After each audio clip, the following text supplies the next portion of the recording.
அனைத்து கட்சி கூட்டத்தினுடைய தலைவர், தமிழகத்தின் முதலமைச்சர், அருமை சகோதரர் மாண்புமிகு தளபதி ஸ்டாலின் அவர்களே, வணக்கம். தொகுதி மறுசீரமைப்பு தென்னிந்திய மாநிலங்களுக்கு மிகவும் பாதகத்தை ஏற்படுத்தும் சாத்தியக்கூறுகள் அதிகம்.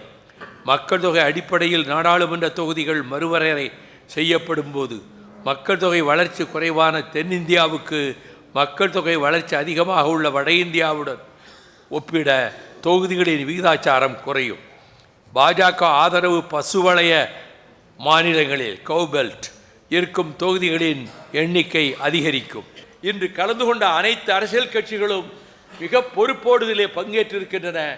இனிமேல் வருகிற காலத்தில் வராத கட்சிகளும் கூட வருவதற்கு முயற்சிக்க வேண்டும். மாநிலத்துக்குள்ளே தானே கட்சி நடத்துகிறார்கள். ஆகவே இந்த முயற்சியை முழுக்க மறுமலர்ச்சி திராவிட முன்னேற்றக் கழகம் முதலமைச்சருடைய நடவடிக்கைகளை வரவேற்கிறது.